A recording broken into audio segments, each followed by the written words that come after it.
FI to MM సంబంధించి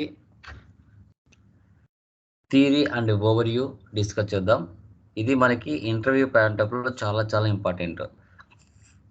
okay, ఇది 100% మనకు ఇంటర్వ్యూలో అడగడానికి 100% ఛాన్సెస్ ఉంటుంది. ఓకే, సో రిమైనింగ్ అది మనకి అనూష అమ్మాయి వస్తే ఆ అమ్మాయి దాంట్లో రిమైనింగ్ అసెట్ అకౌంట్ సంబంధించిన కాన్ఫిగరేషన్ టుమారో చేద్దాం. ఓకే, టుడే మనకు SAP FI to MM integration సంబంధించిన థియరీ అండ్ ఓవర్వ్యూ ఏదైతే ఉందో అది డిస్కస్ చేద్దాం. Okay, done. ఓకే, సో ఇది మనకి P2P అంటారు. P2P process like MM material management. Definition చూసుకుంటే ఇక్కడ చూడండి, procure to pay is the process of obtaining and managing the raw material needed for manufacturing product and providing services. P అంటే procure, తర్వాత P అంటే pay అంటారు. అంటే ఒక product finished గూడ్స్గా మారి మార్కెట్లో సేల్ చేయాలి అంటే సో మెటీరియల్ మేనేజ్మెంట్ డిపార్ట్మెంట్ ఏదైతే ఉంటుందో అది ఒక ఆర్గనైజేషన్, అంటే ఒక క్లయింట్ బిజినెస్లో. ఓకే, వాళ్ళు ఏంటంటే వాళ్ళ నేచర్ ఆఫ్ బిజినెస్ ఏదైనా కావచ్చు, మొబైల్స్ తయారు చేయడం కావచ్చు, బట్టలు తయారు చేయడం కావచ్చు, ఓకేనా, కంప్యూటర్ స్పేర్ పార్ట్స్ తయారు చేయడం కావచ్చు, అలా రకరకాలు కావచ్చు. వాళ్ళు మ్యానుఫ్యాక్చరింగ్ చేసి ఒక ప్రోడక్ట్ని ఫినిష్డ్ గూడ్స్గా మార్చి మార్కెట్లో సర్వీస్ ప్రొవైడ్ చేస్తూ ఉంటారు. ఓకే, ఏ విధంగా వాళ్ళ అకౌంట్స్ మేనేజింగ్ చేయడం కానీ అప్టైనింగ్ తర్వాత పొందడం కానీ జరుగుతూ ఉంటుంది. ఓకే, ఈ ప్రాసెస్ ఎలా జరుగుతుంది అనేది ఇక్కడ మనం ఓవర్వ్యూ అనేది ప్రొవైడ్ చేస్తున్నాం. దీనికంటూ సైకిల్ ఉంటుంది, ప్రొక్యూర్ టు పే సైకిల్ అనమాట. ఇక్కడ చూడండి, ఇది మోడల్ 1, ఇది మోడల్ 2 అనుకోండి. ఫస్ట్ వన్ చూడండి, material requirement planning, vendor selection, request for quotations, purchase requisition, purchase order, goods receipt, invoice receipt, vendor payment, reconciliation. ఇక్కడ MRP, quotation, vendor selection, contract, agreement, purchase requisition, purchase order, goods receipt, invoice receipt, vendor payment, reconciliation. ఇది process. ఒక process ఎలా జరుగుతుంది, P2P cycle, procure to pay సంబంధించిన ఒక process cycle ఎలా జరుగుతుంది అనేది మనకి ఈడ ఇచ్చాం. ఓకే, దీంట్లో 1 by 1 డిస్కస్ చేస్తూ వెళ్దాం. ఫస్ట్ వన్ చూడండి, మెటీరియల్ రిక్వైర్మెంట్ ప్లానింగ్ అన్నాం, MRP. సో MRP అంటే మనకి మెటీరియల్ రిక్వైర్మెంట్ ప్లానింగ్ అంటారు. What supplied material you will need and when you will need. It controls MRP procedure, pricing, material valuation. Okay, ఇప్పుడు ఒక product మీద MRP set చేసుకోవాలి. ఎంత set చేసుకోవాలి, ఓకే, ఎంత అవసరం ఉంది. ఇప్పుడు ఫర్ ఎగ్జాంపుల్ మీరు ఒక 5 రూపీస్ పెట్టి కొన్నారనుకోండి, సో దాని మీద మీరు ప్రాఫిట్ యాడ్ చేసుకుని MRP రేట్ మార్కెట్లో ఎంత ప్రొవైడ్ చేయాలి, దాని యొక్క ప్రొసీజర్ ఏంటి, ప్రైజింగ్ ఎలా ఇవ్వాలి, వాల్యుయేషన్ ఎలా ఉంటుంది, అది ఎంత అమౌంట్ పెడితే మార్కెట్లో మనకి సేల్ అవుతుంది అనేది మనకి చాలా ఇంపార్టెంట్. సో ఇది MRP మనం ఏ విధంగా సెట్ చేసుకోవాలనేది, రా మెటీరియల్ మీద అనేది మనం సెట్ చేసుకోవాలని జరుగుతుంది. తర్వాత vendor selection. So vendor selection is the most important step P2P process. Within the help of obtaining quotation from sources by comparing the vendors are selected. ఎందుకంటే మన బిజినెస్కి మార్కెట్లో ఎవరైతే అప్పుగా ఇస్తారో వెండర్స్ కానీ సప్లయర్స్ కానీ వాళ్ళ సెలెక్షన్ అనేది మనకి చాలా ఇంపార్టెంట్.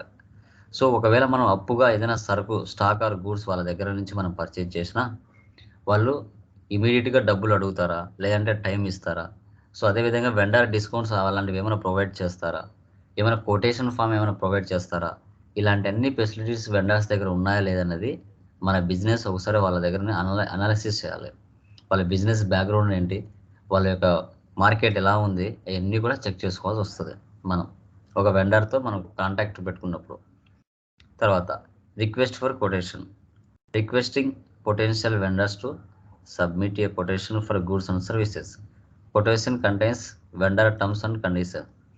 ఇప్పుడు ఒక కొటేషన్ అనేది మనం వెండర్ దగ్గర నుంచి తీసుకున్నప్పుడు వాళ్ళ కంపెనీకి సంబంధించిన టర్మ్స్ కానీ కండిషన్స్ కానీ ఏ విధంగా ఉన్నాయి, సో క్యాష్ డిస్కౌంట్స్ ఏమైనా ప్రొవైడ్ చేస్తారా లేదా ఇన్ టైంలో అమౌంట్ పే చేయమని ప్రెజర్ ఏమైనా పెడతారా, ఇవన్నీ కూడా చెక్ చేసుకోవాల్సి వస్తుంది.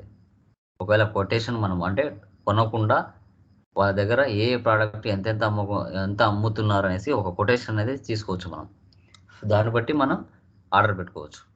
ఓకే, పర్చేజ్ ఆర్డర్ అనుకోండి P2P అంటే. Purchase requisition. సో ఒక ఆర్గనైజేషన్లో ఆల్ టైప్ ఆఫ్ డిపార్ట్మెంట్స్ ఉంటాయి. హెచ్ఆర్ డిపార్ట్మెంట్ ఉంటుంది, finance department, marketing department, SD department, production department, MM department, ఇలా అన్నీ ఉంటాయి. ప్రతి డిపార్ట్మెంట్ కూడా సంథింగ్ ఏదో ఒకటి వస్తువులు అవసరం అవుతూనే ఉంటాయి. సో అలా అవసరమైనప్పుడు మనము ఫైనాన్స్ డిపార్ట్మెంట్కి అప్రూవ్ పెట్టుకోవాలి. సో మాకు ఈ డిపార్ట్మెంట్లో సో తక్కువ ఉన్నాయి, వీటికి సంబంధించిన రా మెటీరియల్స్ కానీ ఎక్విప్మెంట్స్ కానీ మాకు కావాలి అని మనకు డబ్బులు ఎవరు అప్రూవ్ చేస్తారు? ఫైనాన్స్ డిపార్ట్మెంట్ అప్రూవ్ చేస్తుంది. వాళ్ళు అప్రూవ్ చేస్తేనే మన డిపార్ట్మెంట్కి కావాల్సిన వస్తువులు వస్తాయి, లేకపోతే రావు. దీన్ని మనం పర్చేజ్ రిక్విజిషన్ అంటాం. ఇక్కడ చూడండి, every department may require certain goods and services. Employee belongs to the department raise the purchase requisition. It may also needs to be approved by the department head before initiating the approval. Finance department, once finance team approves the purchase requisition, purchasing group creates a purchase order for purchasing department to act on it. ఓకేనా? So అది ఇలా ఉంటుంది purchase requisition form. అంటే ఒక్కొక్క company వాళ్ళు ఓన్గా prepare చేసుకుంటారు. ఇలా ఒక ఎగ్జాంపుల్ ఇలా ఇచ్చాను.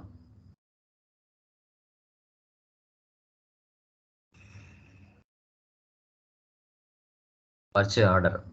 ఓకే, మన బిజినెస్కి రెగ్యులర్గా సప్లయర్ లైక్ వెండర్ కానీ సప్లయర్ కానీ ఎవరైతే మనకు సరుకు అనేది పంపిస్తూ ఉంటారో మనం ఏం చేస్తామంటే ఆ వెండర్కి పర్చేజ్ ఆర్డర్ పెట్టుకుంటాం. సో ఆ ఆర్డర్ పెట్టుకున్నప్పుడు ఆ పర్చేజ్ ఆర్డర్లో ఉండవలసిన ఇన్ఫర్మేషన్ ఏమేమి ఉండాలి? Order type, vendor, material, quantity, purchase price, delivery date, terms of payment. So ఇవన్నీ కూడా మనము ఆ ఇన్వాయిస్లో ఉన్నాయా లేదా అనేది చెక్ చేసుకోవాలి. ఎందుకంటే మనం పర్చేజ్ ఆర్డర్ పెడుతున్నాం వాళ్ళకి. సో అందుకోసం అనమాట. ఇలా ఉంటుంది purchase order. Company name, address, vendor name, address, so items ఏంటి, ఎంత క్వాంటిటీ కావాలి, ప్రైస్ ఎంత, టోటల్ బిల్ ఎంత, ఇవన్నీ కూడా ఇలా ఉంటుంది.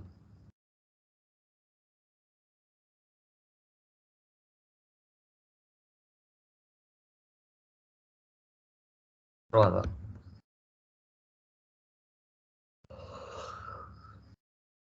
Goods receipt.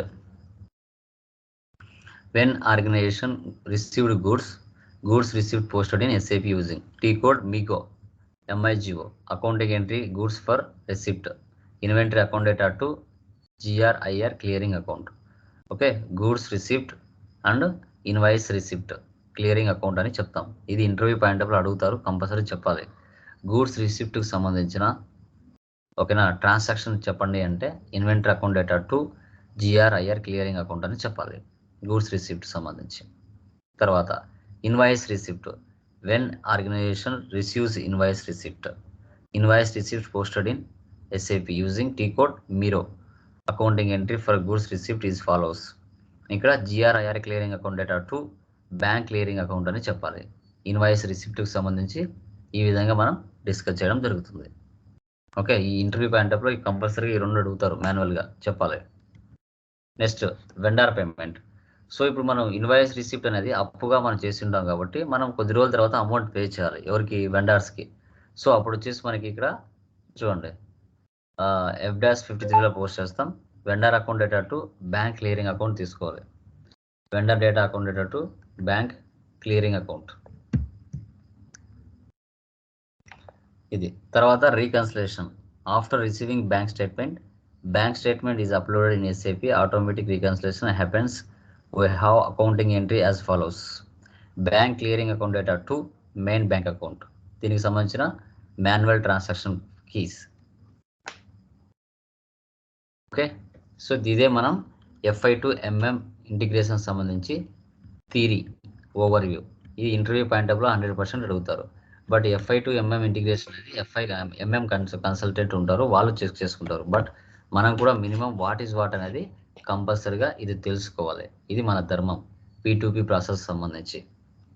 ఓకేనా? క్లియర్మా సుజాత? ఏమైనా డౌట్స్ ఉన్నాయి దీంట్లో? హలో సుజాత, అర్థమైందా? ఓకే, ఇది మన FI to MM theory and over view అనమాట. దీనికి సంబంధించిన కాన్ఫిగరేషన్ ఉంటుంది, బట్ అది మ్యాక్సిమం FI కన్సల్టెంట్ చూసుకుంటారు రియల్ టైంలో. బట్ మనం మినిమం కూడా మనం ఈ ఓవర్ వ్యూ ఏంటో మనం తెలుసుకోవాలి, అందుకోసం ఇది డిస్కస్ చేయడం జరిగింది. ఓకేనా, చూడండి.